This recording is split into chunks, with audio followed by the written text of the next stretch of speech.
Olá, camaradas! Nesse mês de agosto, Chapecó completa 106 anos de sua fundação oficial. E é muito importante a gente entender a história da nossa cidade para poder entender o presente. Para isso, nós temos aqui a professora Rosa Alba, que é expert em História e Geografia Regional. Professora Rosa, a história contada pelas autoridades, pela mídia local, ela fala muito de um tal espírito empreendedor, de famílias X e Y com visão de futuro, de um sonho de construir uma cidade próspera. O que nos diz a história real, a história dos fatos e não essa história dos discursos? Então, Pablo, precisamos entender, acho que duas questões assim bem resumidas, né, para entender esse processo. Uma delas é que toda a nossa região oeste aqui, ela era alvo de disputa, né? Esse território é alvo de disputa com a Argentina. Aí o Estado brasileiro, ele precisava encontrar uma forma de legalmente tomar posse dessas terras, né? Para não perdê-las com a Argentina. E aí uma das formas foi iniciar o processo de colonização. E como que aconteceu essa colonização? Foi cedendo, doando essas terras, parte dessas terras, a colonizadoras do Rio Grande do Sul.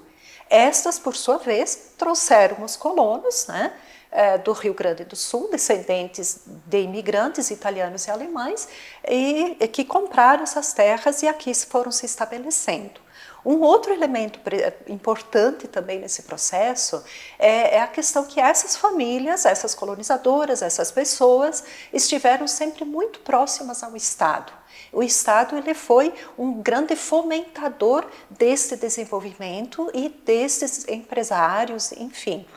A ponto de, na década de 60, criar uma secretaria, foi coisa inédita, né, no Estado, criar uma secretaria fora da capital, que foi a Secretaria do Oeste. E aí o Estado ele foi patrocinando, desde a construção de uma infraestrutura, né, por exemplo, estradas, pontes, eletrificação rural, urbana, né, criando as condições para a produção. E também a própria questão do auxílio técnico, né, e financiamento que era favorecido a esses grupos empresariais. Interessante que nessa história tem muito mais Estado do que homens de negócios geniais, do que a história que aparece na mídia, né? Mas e esse processo, professora, ele foi pacífico, como se conta, gente feliz, caminhando de mãos dadas rumo ao futuro brilhante, ou ele teve conflitos? Teve conflitos e conflitos grandes, né? Eu diria assim, um processo de exclusão grande e sangrento também. Porque aqui, essas terras ditas devolutas, que eu falei anteriormente, elas eram habitadas por uma população indígena e cabocla, e que os que não foram mortos neste processo, né, eles foram realmente excluídos dessas terras, porque como eles não tinham propriedade, né, a posse, escrituras dessas terras, eles não eram tidos como donos dessas terras e, portanto, foram excluídos.